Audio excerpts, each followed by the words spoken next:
The weirdest thing was she left the drawer open. That's what threw me off first. Not the contents. Not the timing. Not even the lies that followed. Just the drawer. The top drawer of her nightstand. The one she never lets me touch. The one that might as well have "Mind Your Business" carved into the handle. Left half open at 2:07 p.m. on a Thursday, like it wanted to be found. I wasn't snooping. I was reaching for the spare charger. And there it was, a box of condoms. Still warm from her fingers. Let me be clear, we don't use protection. We haven't in 6 years. She's had an IUD since the spring after her sister's wedding. I remember because she made me cancel my fishing trip to take her to the appointment. So what was a fresh, open box of condoms doing in her drawer? I didn't touch it. I didn't have to. The receipt from Walgreens was still in the bag, tucked underneath like an afterthought. Bought 2 days ago. By her. On her lunch break. Same store she always uses to refill her skincare junk. That was the moment I stopped blinking. I just stood there, holding my breath like the walls might hear me think. Here's the thing, my wife is not careless. She doesn't accidentally leave drawers open. She alphabetizes her tea collection. She keeps her hangers exactly 2 inches apart. She triple checks the locks every night, even though we live in the safest cul-de-sac in the state. Which means, she wanted me to see it. Or she didn't care if I did. Either way, that drawer opened more than a secret. It cracked something wide open in my chest. I didn't confront her. I didn't scream, or cry, or throw things like some jilted soap opera husband. That would have made it too easy for her to lie. She's good at lying. Too good. I've seen her convince a cop she wasn't texting while driving, while still holding her phone. No, I played it cool. I pushed the drawer shut, plugged in the charger, made a note of the brand, took a picture of the receipt, memorized the box count. Then I made lasagna like nothing had happened. But in my head, something had. Something cold. Something calculating. I was going to catch her. On my terms. In my way. And when I did, she would never see it coming. I didn't sleep that night. I lay next to her, staring at the ceiling, counting the hums of the air purifier she insisted on using. I could feel her body shifting beside me, calm, rhythmic breathing, like she wasn't hiding a ticking bomb in her nightstand. Her phone lit up once at 1:14 a.m. I didn't look. I didn't need to. I just turned my face to the wall and felt the heat crawl up my neck. The next morning, she kissed my cheek, told me to have a good day, and floated out of the house like a woman with 0 secrets. I stood there in the kitchen holding a spoon over my cereal, realizing something that chilled me more than the milk ever could. She was better at pretending than I ever imagined. So I stopped pretending too. I started with the condoms. I took one. Just one. Not enough to be obvious. But I logged the exact way the box was positioned, how many were left, even which way the flap curled. Then I placed a tiny hair, one of my own, under the box, so if she lifted it, even slightly, the hair would be gone. It was my first test. A signal tripwire. Low-tech, foolproof. The next evening, the hair was gone. She hadn't noticed it, obviously. But I had. She used one. I felt sick. Not the dramatic, movie kind of sick where you hunch over a toilet and weep into your palms. No, this was deeper. This was the kind of sickness that sits in your bones and whispers, "It's worse than you think." But I couldn't let emotion steer this. Not anymore. I needed to keep my hands steady and my mind clearer than it had ever been. If she was going to betray me, I wasn't going to stumble into it like a fool. I was going to map it, document it, trap it in amber. So I bought a notebook. A plain black one. No label. I kept it in the garage behind the toolbox, where I knew she'd never go. Each night, I wrote down what she wore, when she left, how she looked when she came back. I recorded timestamps. Sense. Changes in behavior. One night she returned wearing lip gloss. She never wore lip gloss to book club. 2 nights later, she came back with her earrings missing. Her excuse? I left them in Jenna's car. Funny how Jenna didn't drive that night. Then came the charger. She'd been taking a portable charger with her on these late-night girl outings. I recognized it. Cheap, white, and always nearly dead. But one night, I saw it still plugged in at home while she was gone. Yet, when she came back, her phone was at 92%. So I checked the car. Her old, beat-up Corolla had an ancient stereo. No Bluetooth. No fast charging. The USB port was dead. I knew because I tried fixing it last spring. So how did she keep her phone so juiced up? Because she wasn't in her car. Someone else was driving her. She was being picked up. That's when it hit me. This wasn't a fling. This wasn't some half-hearted mistake with a coworker in a cheap motel. This was orchestrated. It had routine, rhythm, logistics. It was deliberate. And that's what terrified me most. This wasn't just betrayal. It was planning. And if she could plan betrayal, then I could plan revenge. You know the strange part? Once I accepted it, I felt lighter. Not better. I wasn't even close to better. But there was a weird kind of clarity in the pain. It's like staring directly into the sun until your eyes stop resisting and just go numb. That's what betrayal does if you sit with it long enough. You stop asking why and start asking how deep it goes. And I was ready to dig. The next weekend, she told me she was going to a sound bath retreat with her friends. Said she'd be gone all day Sunday, back late. I smiled and nodded like a man who had no idea what a sound bath was, but wished her a good one. I even helped pack her lunch. The second she left the driveway, I walked into her closet. Now, before you judge me, understand something, I was past dignity. When your marriage turns into a riddle wrapped in perfume and late-night phone silence, you stop caring about what's polite. You just want the truth, raw, unfiltered, and ugly. In the corner of the closet, under a pile of old scarves, I found her overnight bag. Inside, a wrinkled sundress, a pair of heels she hadn't worn since her cousin's wedding, a travel-sized perfume I didn't recognize, and, surprise, 2 fresh condoms from the box I'd already been tracking. But what really hit me? A small black notebook. Hers, not mine.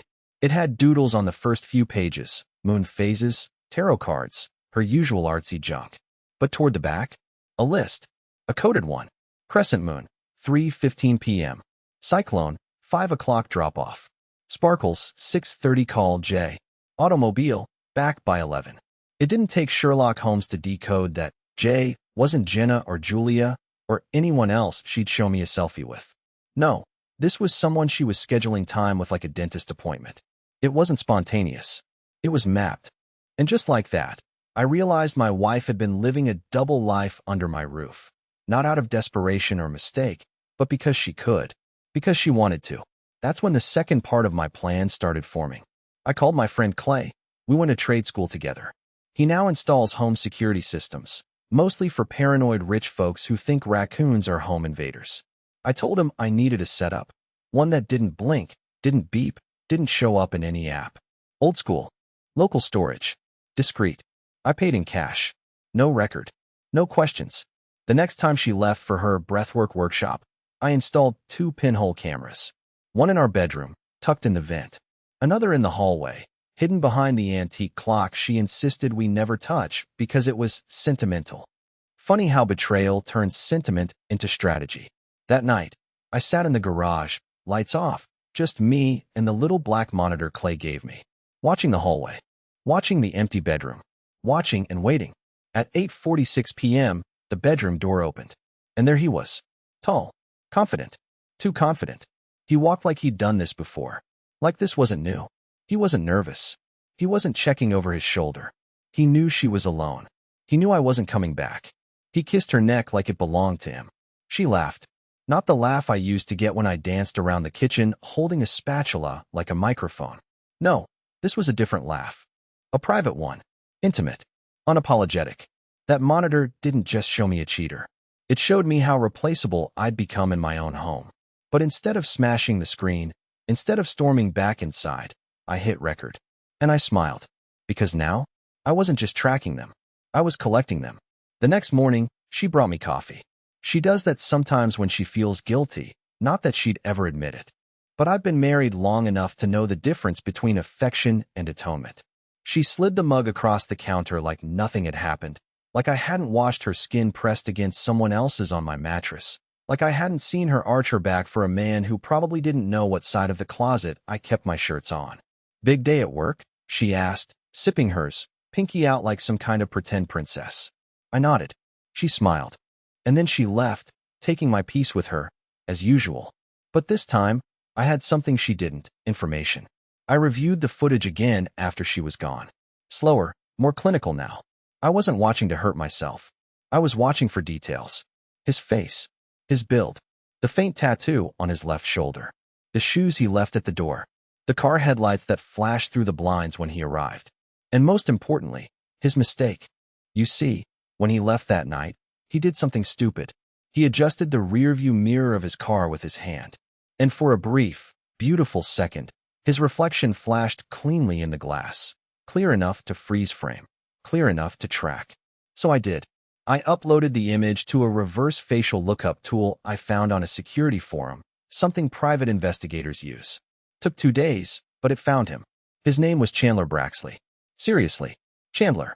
Like the sitcom character, but taller, meaner looking, and, according to his profile, the owner of a boutique design studio in the city. Married. 2 kids.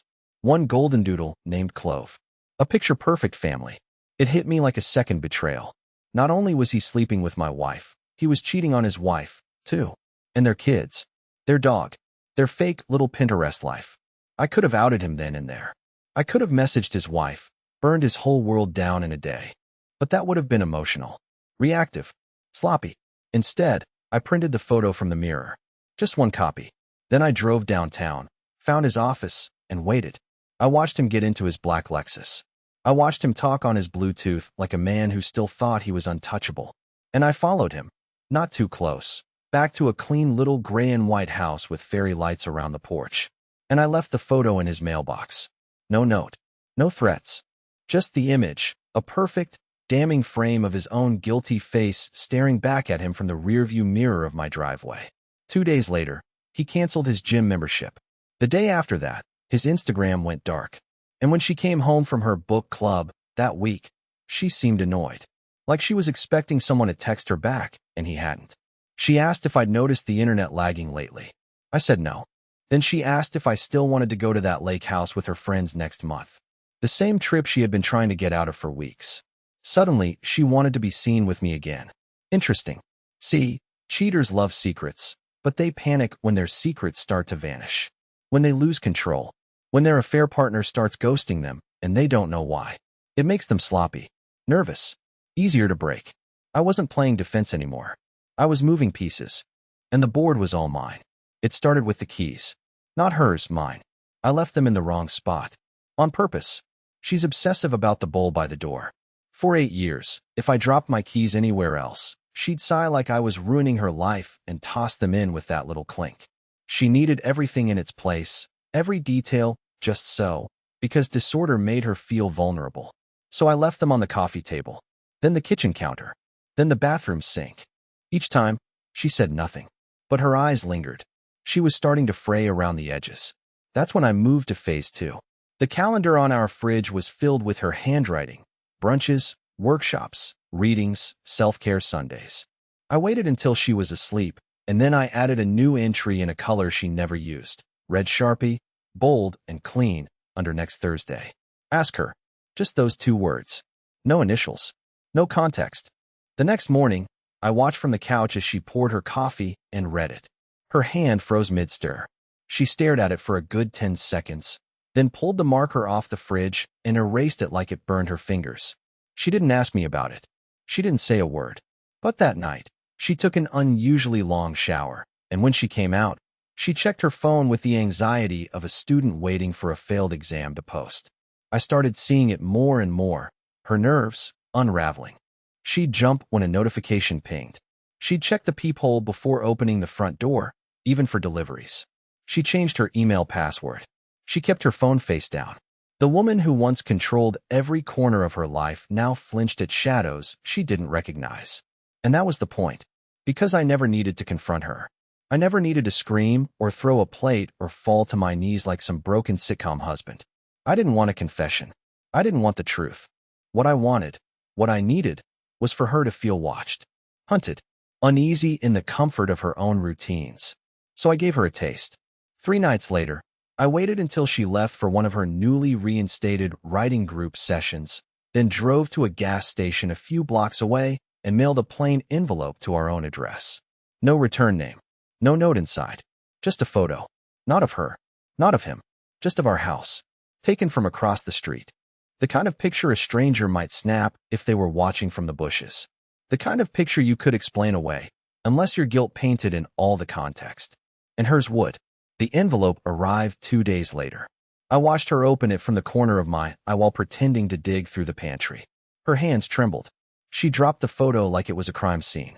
Then she picked it up and checked the back, as if a signature or threat might be scrawled there. Nothing. Just silence. That night, she didn't sleep.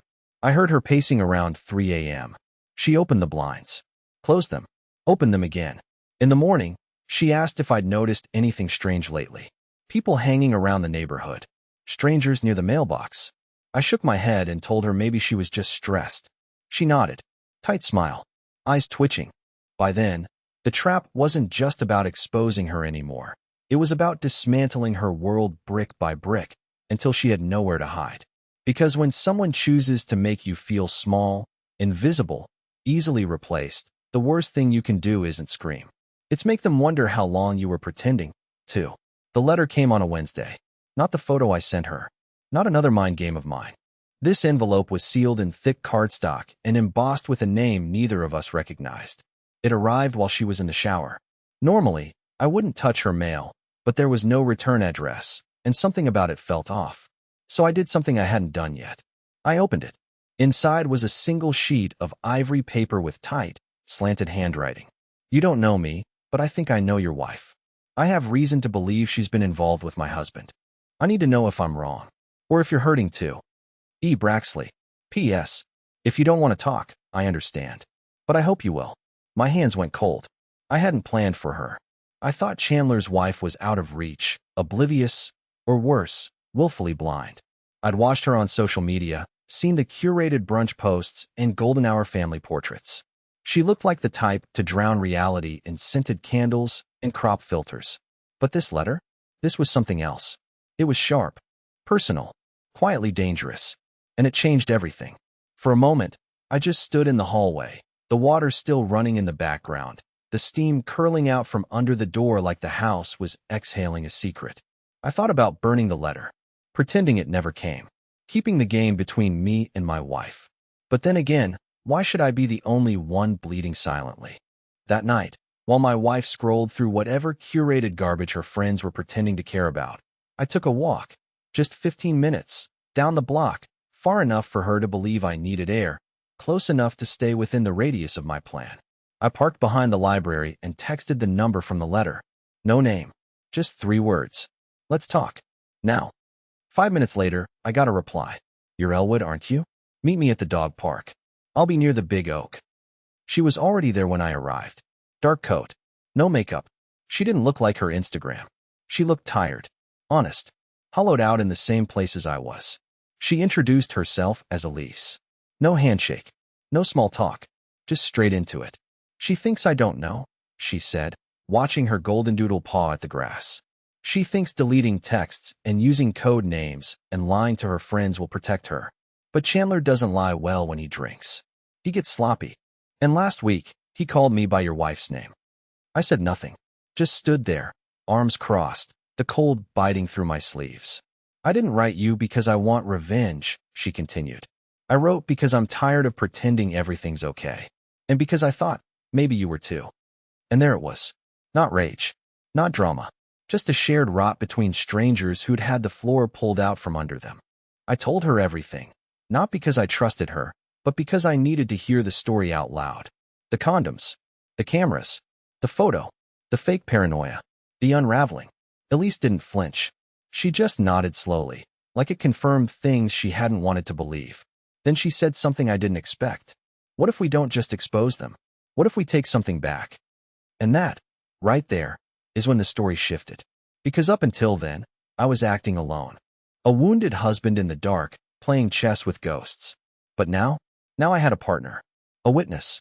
Someone just as tired of being the footnote in their own life. Elise wasn't interested in scorched earth. She wanted surgical precision. Emotional ruin, not spectacle.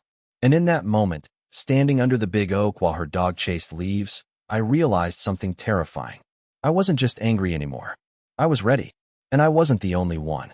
Elise and I didn't speak again for 3 days. We didn't need to. She'd said enough under that oak tree, and I'd said more than I ever had to anyone. There's something strange about meeting a stranger who already knows the worst parts of your life. There's no warm-up, no masks, just the ugly middle. On the 4th night, I got her message. Are you sure you still want to do this? I didn't hesitate. Yes, all in. From that point on, everything moved with purpose. We didn't want chaos. We wanted cracks. Small, deliberate ones that spiderwebbed beneath the surface of their lives until everything they'd built collapsed from the inside. We started with the overlapping lies. Elise had access to Chandler's calendar. They shared it for kid logistics. He still hadn't realized she could see everything. We marked every event where his location didn't line up with my wife's stories. Tuesday meetings. Saturday errands. Elise sent me screenshots. I added entries to our own fridge calendar. Slightly wrong ones. Just enough to make my wife second-guess herself. I'd say things like, "Didn't you have brunch with Claire on the 18th? You wrote it down." She'd pause. Eyes flicker. "Oh, yeah? I think that got canceled." But it hadn't, because Claire didn't exist. She was just one of the made-up friends I added into the gaps, a ghost in the machine. One of dozens. Meanwhile, Elise was doing the same. She started leaving subtle reminders around Chandler's life that didn't belong. A gift bag in the closet from a store she'd never visited. A book on his nightstand she'd never read. And then, one night, she left a single bobby pin on his passenger seat, the same kind my wife wears every day. He didn't mention it, but he vacuumed his car the next morning. Paranoia works best when it has no face. Then came the photos. We didn't send them. Not yet. That wasn't the plan.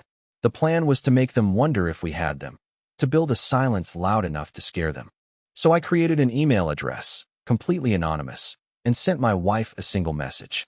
No subject, no body, just an attachment, a blurry image of our front door with the timestamp removed. 2 hours later, Elise sent Chandler the same image, but reversed, like it came from the back of the house. Neither of them replied. But that night, she double-locked the doors. And Chandler spent 45 minutes checking the garage. I know because Elise timed it. We were watching them come undone. The beauty of it was, they never suspected us. We weren't screaming. We weren't accusing. We were present, smiling, asking about their days, playing supportive spouses while feeding them invisible poison, one drop at a time. My wife even tried to reconnect. She started kissing me goodnight again, made my favorite dinner, asked if I wanted to go see a movie that weekend. And for the first time in months, she said, "I miss you." I looked her dead in the eye and said, "I know." She smiled, almost relieved. But deep behind her eyes, I could see it, that flicker of doubt. The nervous calculation of someone who didn't know what I knew, or when I knew it, or what I might do with it. And that's when I understood something Elise had already figured out. You don't destroy a liar by catching them. You destroy them by letting them live inside the prison of their own uncertainty. And soon, we'd give them one final nudge, something they could never walk back from. Because this wasn't about catching them in the act anymore. It was about making them confess without saying a word. By the time the anniversary came, I already knew what I was going to do. She didn't. She was still trying to act like things were healing, like we were slowly rebuilding something meaningful. She bought me a new shirt, something she hadn't done in years, and planned dinner at the same overpriced restaurant we'd gone to the night I proposed. She even brought out the photo album. I sat across from her, listening to her talk about new beginnings, while knowing exactly how this chapter would end. I had made my decision. Elise had too, and the final piece of the plan was already in motion. The next morning, I left early. Said I had errands. In truth, I met Elise one last time, not at the dog park this time, but at a little diner off the highway, halfway between her house and mine. There were no more secrets to trade, no more games to play. We just sat, quietly, drinking terrible coffee, letting the weight of everything we'd done settle. She was filing for divorce that afternoon. I wasn't far behind. When I got home, I walked into the living room where my wife was curled on the couch in one of my sweatshirts, the same one she used to steal when we first started dating. She looked up, soft-eyed, like we were still those people, like time hadn't devoured us. "I've been thinking," she said, "maybe we should get away. Just the two of us." I nodded. Then I handed her an envelope. Inside was a letter, handwritten, 2 pages, no accusations, no name-calling. Just the truth. Everything I knew. Everything I saw. Everything I felt. It wasn't rage. It wasn't revenge. It was release. Her face changed slowly as she read. From confusion, to realization, to something close to panic. She looked up and whispered, "How long have you known?" I didn't answer. Because the truth was, it didn't matter anymore. I had nothing left to take back from her. I had already taken back myself. That night, I didn't sleep in the guest room. I didn't sleep in the house at all. I checked into a little lakeside cabin 2 towns over, one I used to dream about retiring to someday. I brought a notebook, a bottle of cheap whiskey, and my phone, which I turned off for the first time in months. And I sat there, in the stillness, watching the water reflect the fading sun, feeling lighter than I had in years. No more pretending. No more waiting to be chosen. Just quiet. Just clarity. Just me. 2 months later, I signed the divorce papers. She cried. I didn't. Elise sent me a photo of her new apartment, small, bright, with a hammock on the balcony. She looked happy. And me? I'm okay. Really okay. I wake up early now. I cook for one and enjoy it. I take long walks without needing an excuse. Sometimes, I sit in silence and smile, remembering the version of me that thought being loved meant being small. That version is gone. Turns out, the trap I set for her, it freed me instead. And that, I think, is the best ending I could have written.